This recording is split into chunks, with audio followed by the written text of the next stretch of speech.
Coincidentemente ou não, estamos aqui para falar hoje novamente sobre a história de uma mulher madura.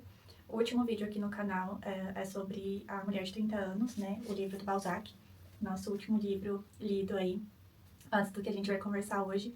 Aqui nós temos a Julie e a gente acompanha ela aí por muitos anos da vida dela, desde quando ela era bem jovem, ali por volta dos seus 16, 18, 20 anos, até a idade mais madura, passando principalmente pela idade dela de 30 anos, né? Que é o ponto alto aqui e onde criou-se a alcunha de mulher balzaquiana, né? A gente tem acesso a todo o contexto e por que que o Balzac acabou trazendo pra gente, né, este conceito, digamos assim, essa perspectiva sobre a mulher e nessa faixa etária, né?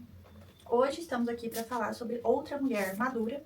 Aqui a gente tem a Ana Magdalena Bach e a gente acompanha ela aqui por alguns anos, mas principalmente quando ela atinge ali os seus 46 anos, a gente tem mais acesso às suas reflexões de vida, né?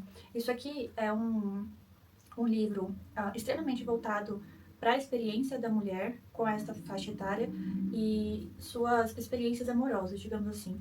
Aqui a gente tem uma mulher que ela tem casos extraconjugais e vamos falar mais sobre isso. Mas antes da gente partir para a resenha e a minha perspectiva, né, sobre a leitura, sobre o livro, a história, acho legal compartilhar com vocês uma parte que alguns de vocês já devem ter tido acesso, uma parte meio polêmica deste livro, porque ele foi publicado após a morte do Gabo, então aproximadamente uns 12 anos após sua morte, e os filhos decidem publicá-lo mesmo sendo um livro não necessariamente finalizado pelo Gabo em vida. Isso porque ele foi escrito, né, essa história foi escrita ali nos últimos anos do Gabriel Garcia Marques, e a gente tem acesso aqui no prefácio à informação de que ele não estava mais 100% nas suas faculdades mentais, principalmente em relação à memória. Então, o prefácio ele é escrito pelos dois filhos do Gabo e eles contam pra gente, né, o que o Gabo mesmo teria falado para eles, que é o seguinte: a memória é, ao mesmo tempo, minha matéria-prima e minha ferramenta. Sem ela não existe nada. Ou seja, o Gabo mesmo ele estava percebendo, né, a sua perda da memória e também da sua capacidade de escrever suas histórias, porque o Gabo ele se inspirava demais na sua vivência. Então não era só uma inspiração superficial para criar seus personagens, era mais uma questão de pegar pessoas da vida real, trocar poucas coisas e colocar essas pessoas como personagens dos seus próprios livros. E isso, obviamente, demanda muito da sua memória, né, dos fatos, mesmo que ele trocasse ali alguns fatos e fizesse adaptações para sua história, mas de qualquer forma a sua memória ela era muito necessária para poder construir todas essas histórias, obviamente, e as suas personagens, né? Aqui, neste livro que eu também falei este ano no canal, eu não tenho um vídeo só para este livro, mas eu comentei bastante sobre ele em um dos vídeos de lidos e leitura e treinamento. Vou deixar linkado aqui para quem tiver interesse de assistir e caso ainda não tenha visto. Mas aqui neste livro a gente tem bastante sobre a história do Gabo e acabou me trazendo um pouco de lembrança, né, da vida dele e como que ele era em relação à escrita, principalmente, para entender também o que os filhos dele comentam no prefácio, e isso acabou me atingindo mais diretamente, porque ao você ter acesso à história dele, mesmo que isso aqui não é uma autobiografia nem nada, foi uma jornalista que acabou escrevendo, né, sobre ele, pegando relatos ali dos seus amigos, pessoas que trabalharam com ele, enfim. Mesmo assim, eu trouxe bastante dessa memória de leitura e de aspectos da vida dele para entender também como que poderia ter sido aí estes últimos anos de vida dele já bem debilitado, né, nessa questão da memória e da criação de histórias. Mesmo assim, os filhos eles decidem publicar este livro aqui. No final do livro, a gente tem acesso às versões de que, né, que o Gabo acabou deixando para trás, digamos assim. Então a gente tem acesso aqui a revisões, tentar mostrar para vocês. A gente tem acesso a algumas revisões, marcas de revisão dele mesmo, que a secretária e acabou guardando, né? E o pessoal decidiu colocar aqui neste livro. E a gente percebe que muito do que tem nesse livro aqui, realmente o Gabo escreveu, não é uma história assim, a maior parte que não foi criada por ele. O final, realmente, os filhos deixaram a cargo aqui do editor fazer um final para a história e lapidar o que o Gabo já tinha deixado, então acho que essa foi a parte que mais levantou polêmica.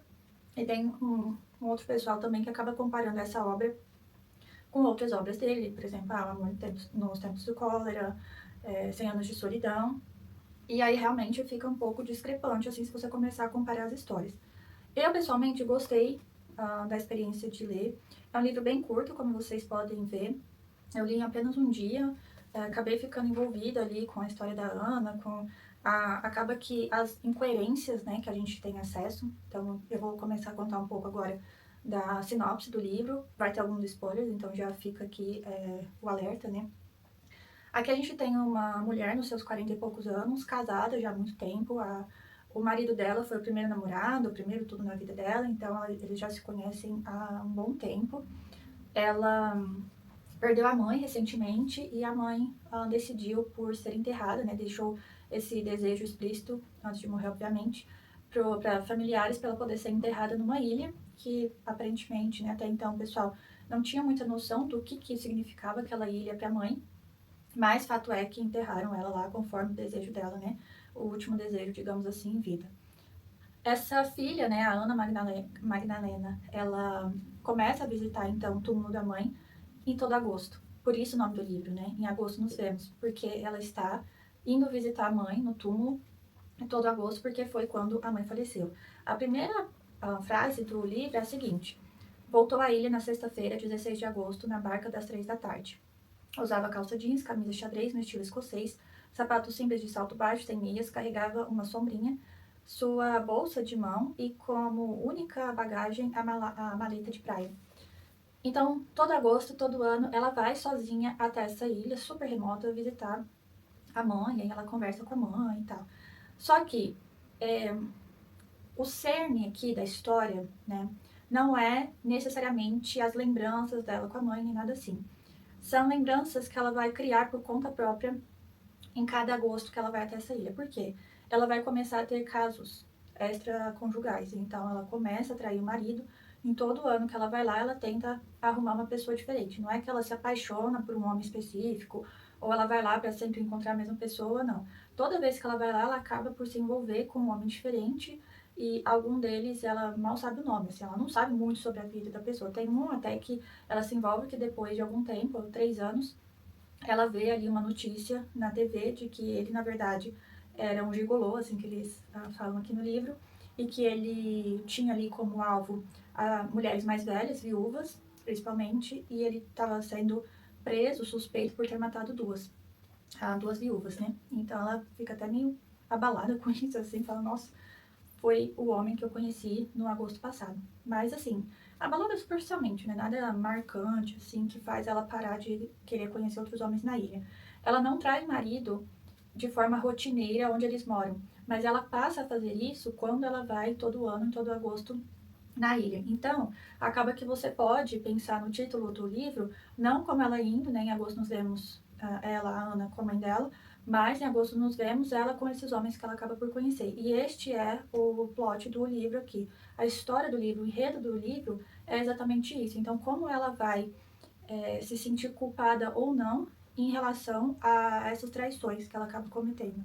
Tem um determinado momento do livro que ela pergunta também pro marido, né, se ele já traiu, e ele comenta de um caso uma vez que ele teve com uma chinesa em uma viagem que ele fez a trabalho. Ele é músico, né, e essa pessoa também, ela estava ali trabalhando, né, na apresentação que eles iriam fazer, e ela fica extremamente triste com isso, né? Ela fala pra ele, espero que você nunca sinta a dor que eu estou sentindo. Só que assim, naquele momento ela já tinha traído ele várias vezes também nessas idas e vindas aí que ela tinha pra ilha.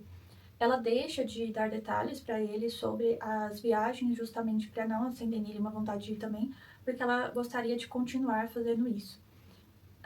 No final do livro, ela vai, né, como de costume ali, na sua rotina, em um agosto visitar a mãe dela, né, o caixão, e ela acaba percebendo que tinham muitas flores ali em volta do caixão, e ela conversa ali com a pessoa que trabalha no cemitério, e ele comenta, assim como você, tem uma pessoa, um homem que vem aqui todo ano também, e sempre deixa muitas flores para ela, para sua mãe. Eu nunca comentei nada porque achei que fosse alguém da sua família e vocês soubessem disso.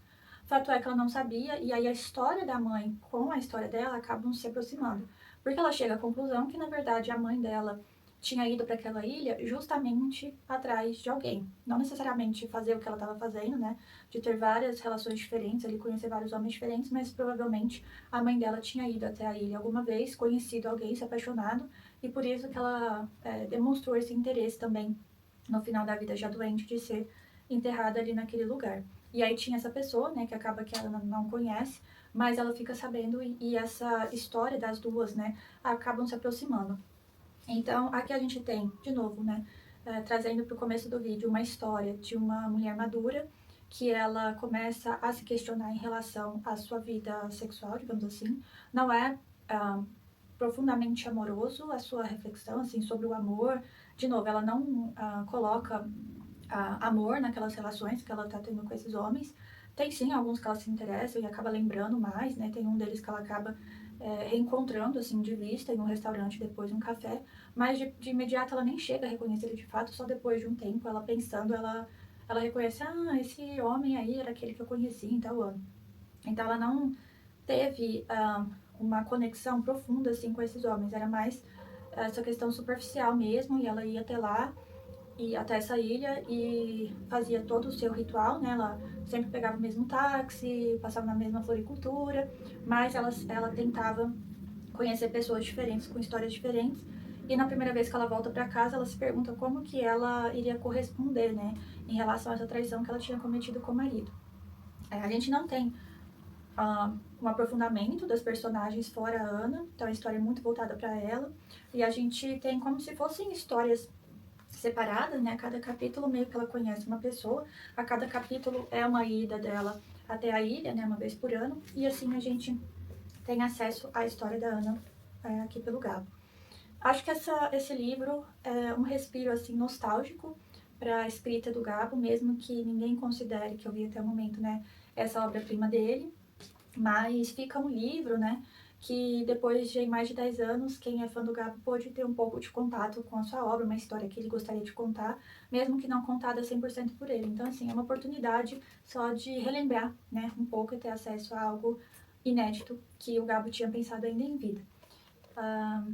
Essa história, espero que vocês tenham gostado do vídeo e muito obrigada por ter assistido até aqui. A gente se vê em breve no próximo vídeo.